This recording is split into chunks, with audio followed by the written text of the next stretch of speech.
Welcome to Adventuring E-commerce podcast that isn't just about numbers and profits. It's about the visionaries who have left an indelible mark on the e-commerce landscape. Joining us today is Gilad Freeman. Gilad has been an Amazon seller since 2015, and he's also the founder and CEO of V.A.A, Virtual Assistant Academy, Philippines, the world's only company specializing in virtual assistant services specifically for Amazon sellers and more recently, Walmart sellers. So welcome, Gilad. Hi, thank you very much for having me. Before we dive into the questions, I would love to hear just a quick walkthrough on what led you to found V.A.A and kind of like how you scaled your business. All right. So first of all, I scaled the business as an Amazon seller. I mean, this is how it all started for me. I started together with my wife. We started selling on Amazon, like you said, in 2015. And it worked very well. We were surprised to see how fast it grew. And at a certain point, pretty much like a year after, we were already overwhelmed with the type of, the amount of tasks, and we were doing everything ourselves. So we were doing, the PPC and the social media and trying to post here and post there and manage the inventory and doing all these everyday activity. But the more, the volume you have, then the more troubles you have. And in the beginning, it was like answering a customer message like once a day and being all happy about, oh, we have customers. And at a certain point, it became like 50 customers a day, and so at a certain point, we realized that we have, in order to scale, to continue to grow, we have to hire virtual assistants, and people recommended us about the Philippines. And I posted an ad, and surprisingly, I was hoping to get, at least one or two responses and choose from there. I got pretty much like 300 people applying. Wow. and the problem was that they all expressed that they are experts. They are all, they have 20 years experience, selling on Amazon and so on. So I already felt like, okay, it's becoming more of a problem here because I don't really know how to judge if a person is the right fit or not. And that led to the first mistake of hiring the wrong person, which, after a month disappeared and we had to start all over again. And the second, also was not perfect. And at a certain point, we realized that we have to find another way of finding good people and training them. And this was actually the beginning of V.A.A Philippines. So this is what we do now. I'm the founder and the owner of V.A.A Philippines, which we recruit and train virtual assistants from the Philippines about Amazon, exactly what I needed, when I started the business in 2015. Yeah, that's a very common thread through all of our founders and CEOs that we've spoken with is really the creation of their business was resolving a problem that they themselves faced. Right. So you touched on it a little bit, but tell us some of the key advantages of utilizing virtual assistants for Amazon selling. You said as you scale up and as you have like just enormous amount of products, it's really difficult to keep up with those. So how can using a virtual assistant enhance efficiency and productivity within the Amazon selling space? Well, I think our problem as e-commerce sellers is that we, unlike the let's call it the classic world of selling in a shop, then we tend to think that because everything is in front of us in a computer, we are the supermans of our business. We can do it all. And that's a huge problem.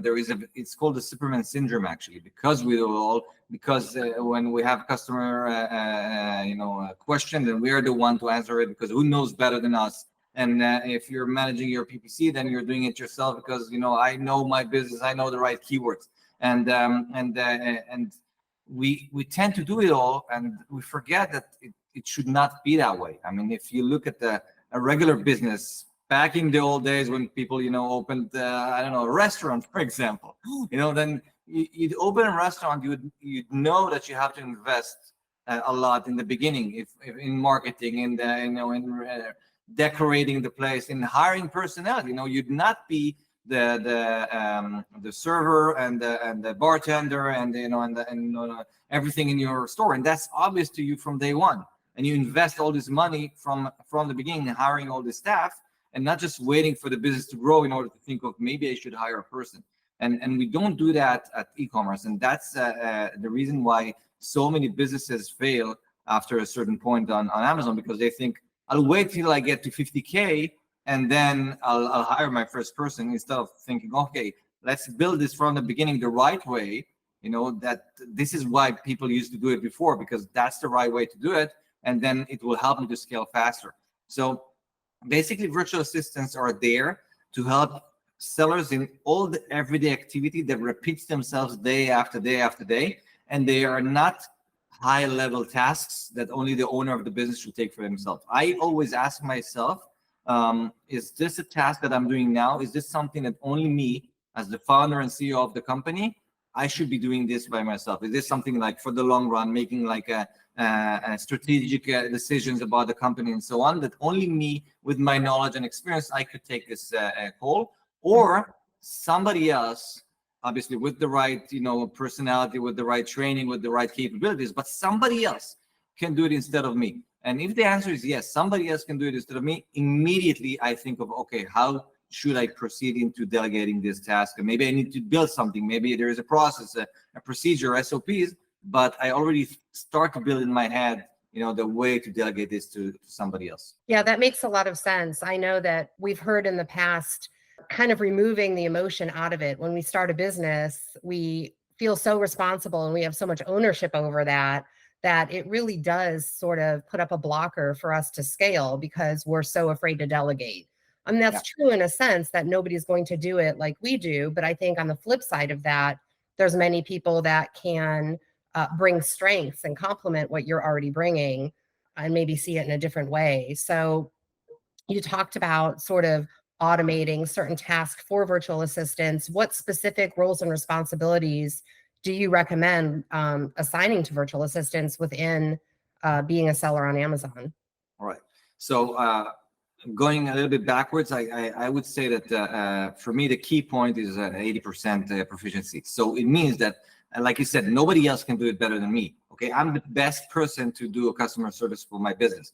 But if somebody could reach 80% of my capabilities, then it's already somebody else should do it, and you should be happy from that, because then you're 100% available to do your top level of tasks. So expect other people to do 80%, and then your business grow. And you can always make it better and better along the way. But that's pretty much what you should ever. It's better to have somebody else doing it in 80% than you doing everything in your business and then collapsing. So that's one thing. Now, the second thing is important to understand that we're not talking about like superhuman beings being able to do everything in your business. Okay, even us as the entrepreneurs of the business, we maybe do everything in the business, but it doesn't mean that we're amazing in everything. It's like different mindset even of the person that's doing your PPC, that should be doing your PPC, compared to the person doing your social media. I mean, you would want somebody to do your PPC who's very analytical, very, a number oriented type of person, while the social media person would be all creative and really good in expressing and creating like a story, and like a storyteller and so on. So like different parts of the brain even. So it's not like you have, okay, I'll hire a virtual assistant and that person will do everything for me. It's like understanding what you want to delegate, and then understanding who is going to be the right fit for that specific role. And I think it helps you with that, right? If I read your website correctly, you actually will match the person to that specific task, or you have specific people that lend themselves to those strengths that you then can go through and vet. Yeah. Well, basically, it's all tailored to Amazon and now Walmart sellers, because I did everything that I needed for my business. This is how it started, and then people came to me and said, wow, this social media VA that you recruited for yourself, can you help me to find somebody exactly for that position? And then I helped that person, then I helped another person, and then I said, wait a minute, this is how it developed. So, but in the beginning, that's the idea, that you'll have different type of people, and we have at V.A.A. We recruit different personalities for different departments. We have the Amazon department. The training that we give the VAs over there is to cover all the tasks that you can think of on Seller Central, from creating the listing, flat files, inventory management, case management with Amazon. It could be like customer service, like you mentioned, and inventory and so on. That's the Amazon VAs. We have the PPC VAs, and again, like I said before, it's a different type of people with different background, different capabilities, all about creating campaigns, optimization of ACOs, bids, tacos, and all that. We have social media VAs that are all about creating content, posting on Facebook, Instagram, Pinterest, newsletters. Inside of Amazon US, it will be Amazon Posts, Amazon Live, everything that is social media, like brand awareness. We have executive assistants that are more for big e-commerce brands that not like entrepreneur, solopreneur businesses, but more of people that needs executive assistants, a personal assistant to help them with all the administrative work of their business. And we have graphic designers and video editors. And now we also have Walmart VAs and Walmart PPC VAs. So the idea is really to understand what you want to delegate and then find the right department or the right person to do it. Well, I mean, it sounds brilliant. Sign me up. I'm sure you have somebody that can do partner and affiliate manager. Yeah, so we'll continue this conversation after this webinar. Yeah. I just something out there for everybody with what you guys offer. So there's a bunch of places where you could hire somebody for whatever task. Like when someone comes up to you, and I'm sure you get all the time, why should I use V.A.A. rather than Fiverr or Upwork, where they're vetted, there's some social proof? What do you say to that?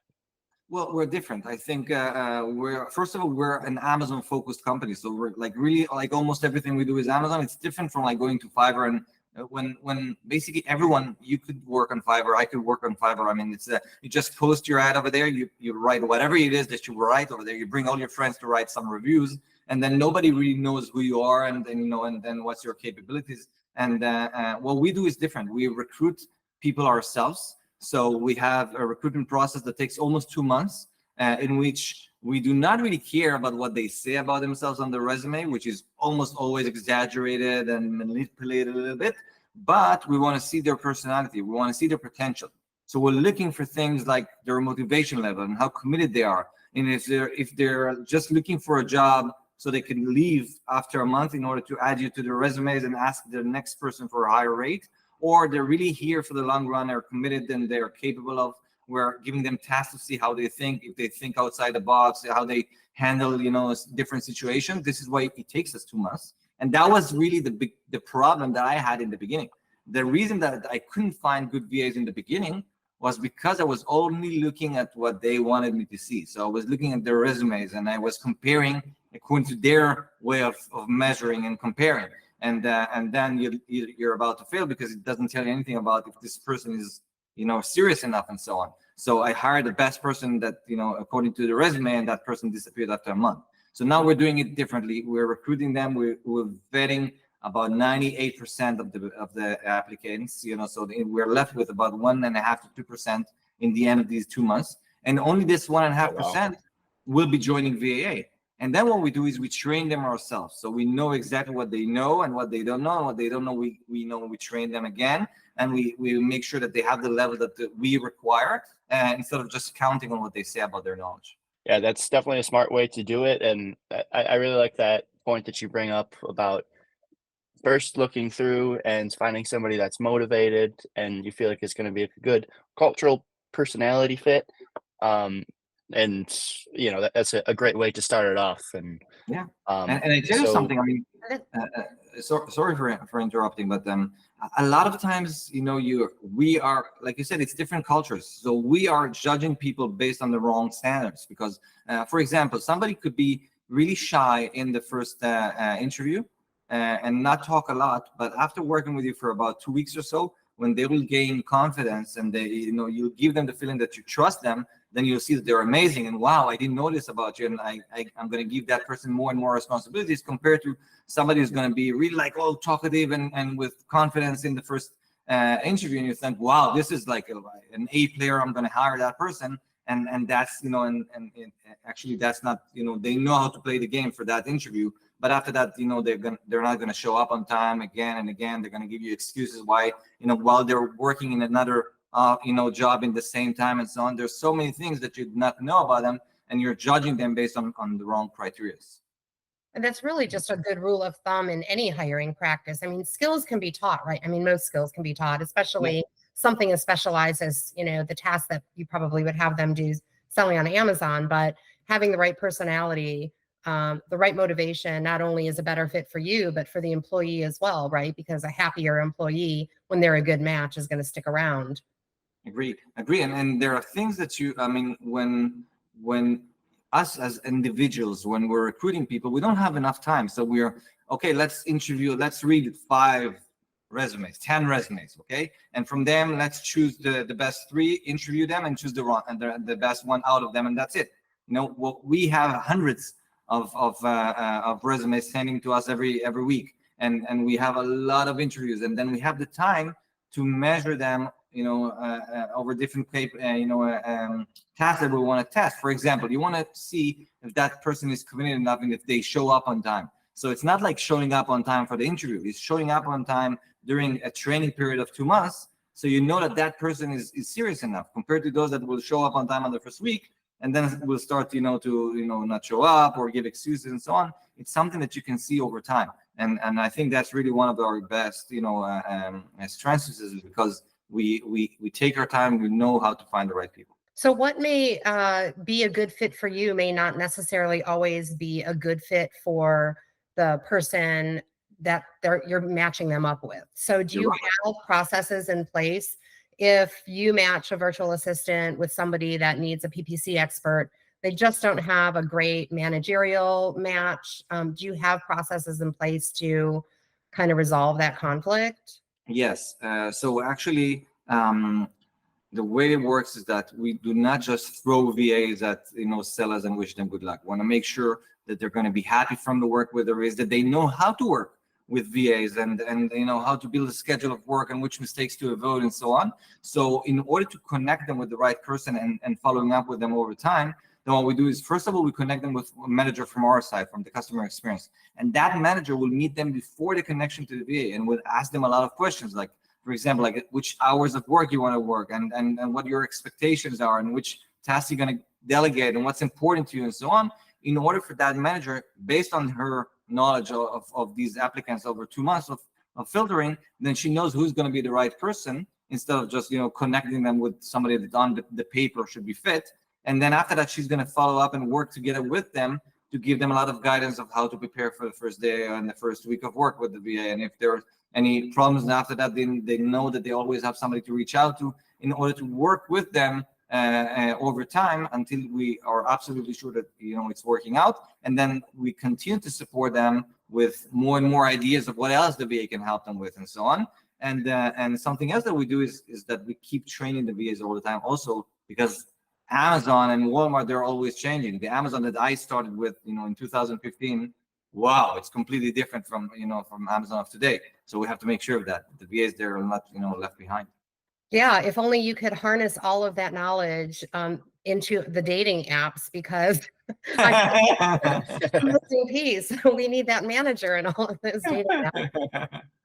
You've answered a lot of my questions just by talking. I was going to ask you also, it sounds like a no-brainer to me. So what are some of the common blockers? Why doesn't every seller kind of utilize a virtual assistant? And you also mentioned, using one before you reach a certain milestone, in your head, this arbitrary number, oh, I'm big enough now to hire a virtual assistant, which also may be blocking you from scaling. So Right.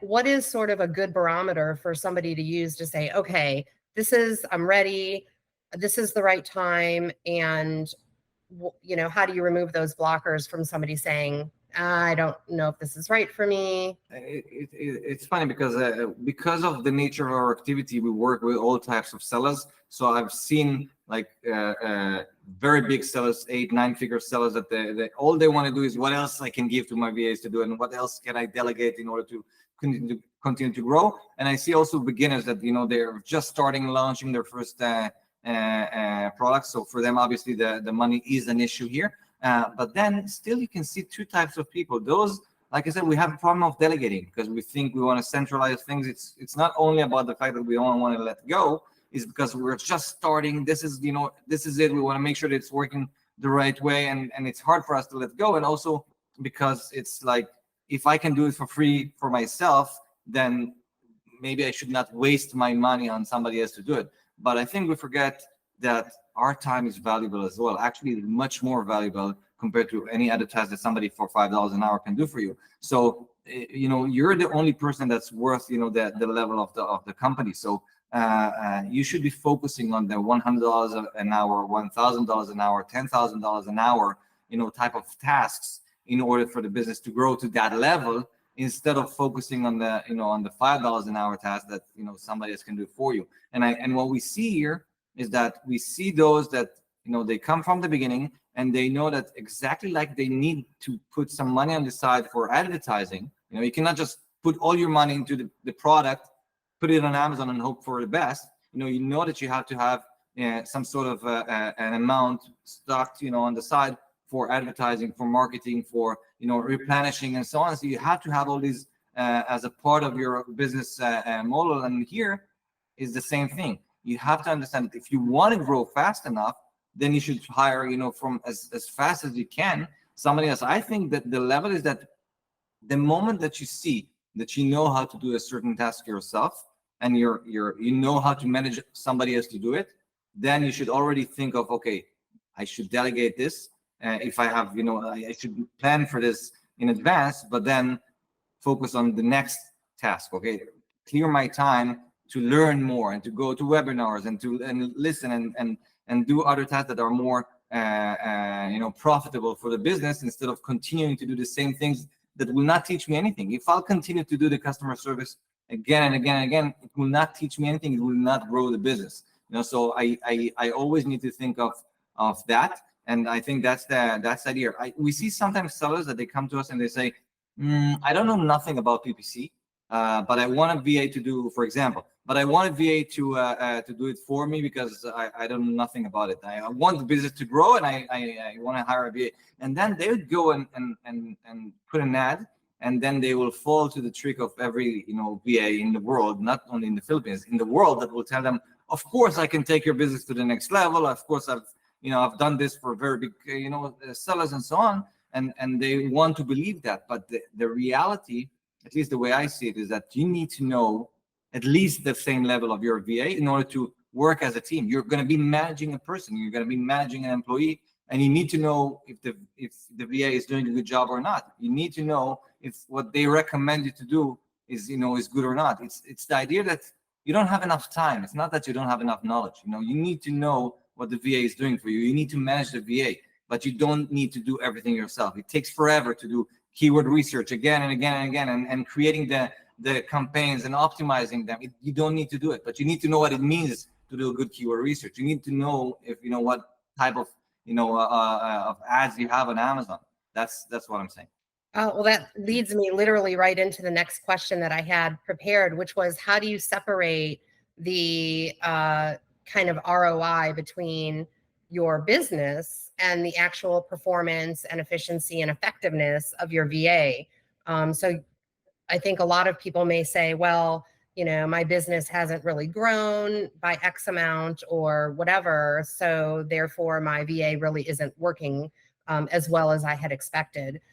How would a seller sort of separate those two out to track efficiency and effectiveness? Okay, so like I said before, you should not count on your VA to take your business to the next level. Your business should be growing, and it means that you have perfected your listings and your campaigns and everything. And now you need somebody to work with you in order to clear you of all this time. Now, it's funny that this question, we did a case study about 2 years ago with Helium 10. Actually, they had a PPC tool.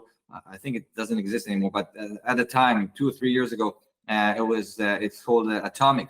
And what Helium 10 wanted to do over there, they wanted to see who performs better. So they took a seller that was using their tool and was doing everything by himself at that tool. And they took the ads over there and they gave it to a VA for a period of 30 days. And they want to see what changed. And actually what was proven, and you can even see it on their blogs over there, in about 30 days, the VA managed to change the ACOS to lower it in like 4.5%.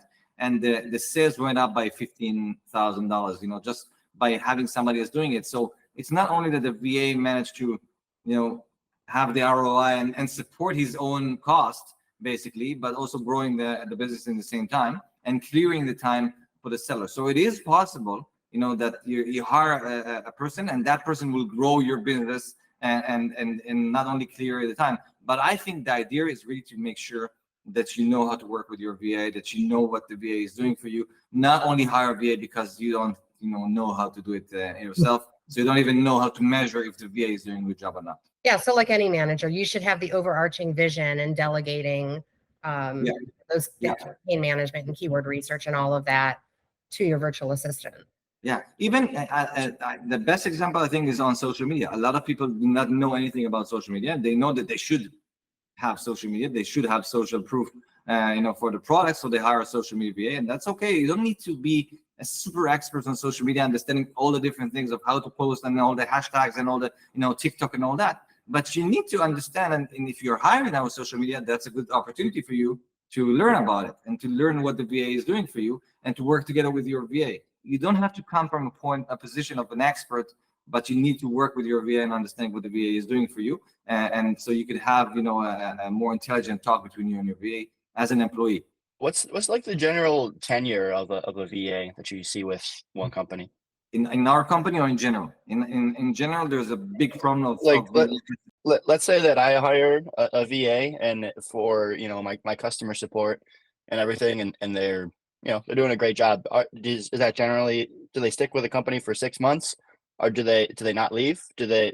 How does that usually work out? So that is a problem with VAs in general, because they're not, usually they're out there, you just give them tasks and there's no connection between you and the VA. Sometimes you don't even see the VA, you don't even bother to go on video calls with them. You just give them assignments and they provide, whatever it is that you want them to do for you. And then at a certain point, they will just disappear or resign because they found something else in 10 cents more. The idea of what we do is different because we want to make sure that the VAs will stay with us and will stay with the sellers for years. So not only that we help them with the ongoing trainings and continue to develop their skills and knowledge. So we create tutorials and trainings, like I said before, every month, to support the VAs. We have a team of team leaders and managers to support the VAs and make sure that they continue to progress all the time. And that helps the VAs to continue and work with the sellers and stay at V.A.A. But we also take a lot of effort into maintaining a community in the Philippines, which I can say that very little, amount of people do. And we want to make sure that the VAs, they see this as almost as a second home to them, So we support them way more than just financially, from celebrating their birthdays and having events in the Philippines. I go next month to the Philippines for an event of 300 of our VAs over there. So it's really like. And they have gatherings and meetups without me as well in all the different regions. So the VAs, they feel a part of something that's supporting them. That 2 weeks ago I sent money to a VA that her roof flew away in a typhoon.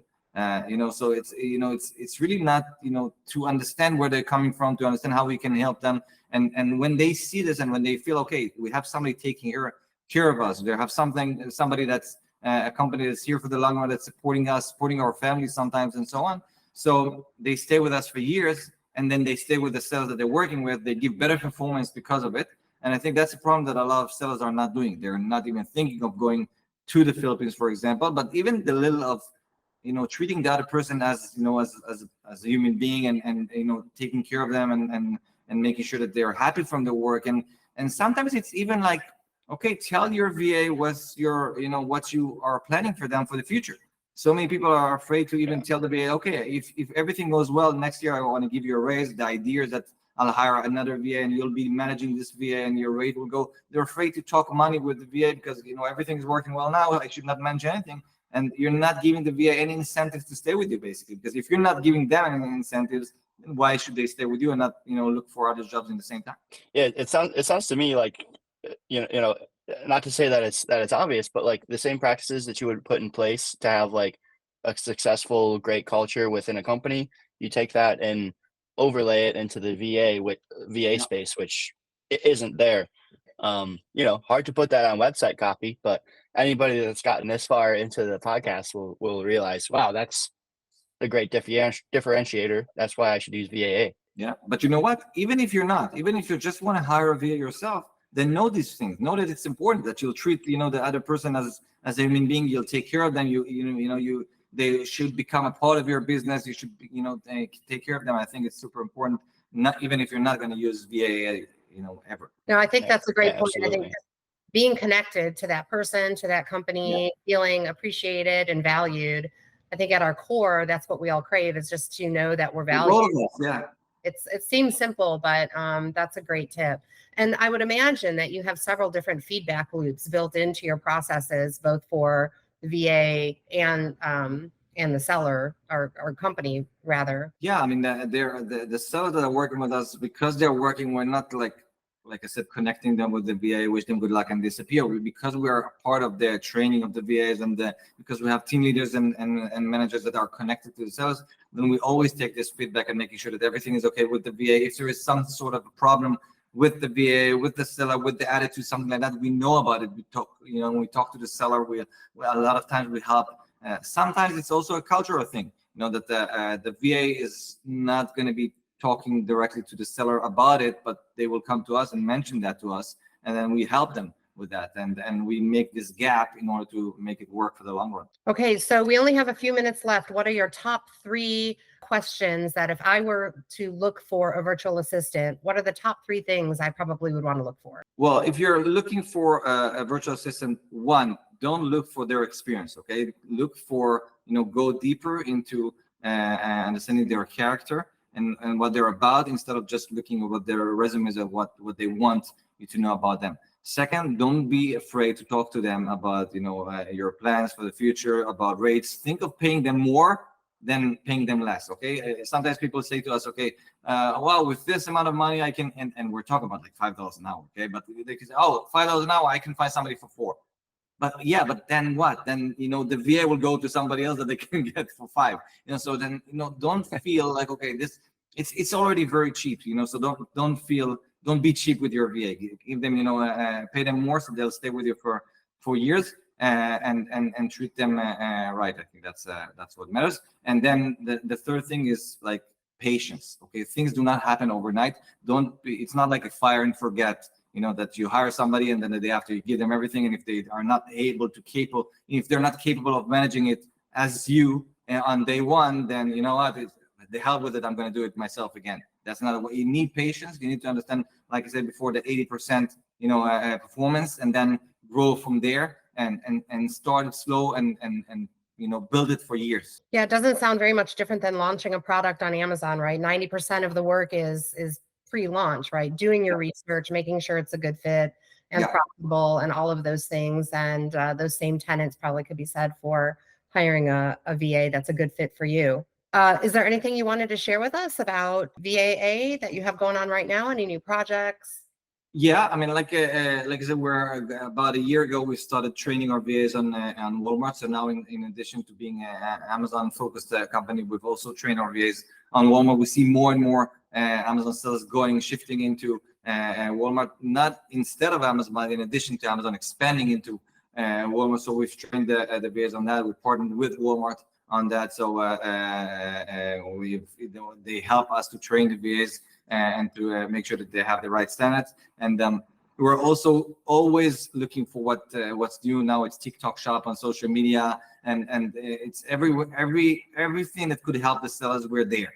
And the idea is that in many cases that the sellers would know about new things from their VA, before they even hear it, somewhere else. So that's really what we want to do. And yeah, that's pretty much it about us. We have more. By the way, we have more than 600 VAs in the Philippines. So for me, I'm super proud of it. I mean, it started all with me with hiring one VA that was for myself, and that person helped me to recruit other VAs, and now we're able to help more than 600 VAs in the Philippines to to maintain a good job and to help sellers to grow their business as well. So, it's something that I'm very proud of. Yeah, that's an amazing success story from 1 to over 600. That's pretty incredible. We'll definitely share your website in our show notes and in all of the links. And we ask everybody, since our podcast is called Adventure, what's the biggest or best adventure that you've ever had? In general, or with VAs? No, in your life. In my life, okay, well, there's a lot of them. I think the biggest adventure that I had was after the military service in Israel. I went to Colombia, and I had a very crazy encounter with drug dealers over there. I was not using drugs. I was just hiking, as an Israeli after. And yeah, we'll cut off of it. It's not going to go that direction. Don't worry about it.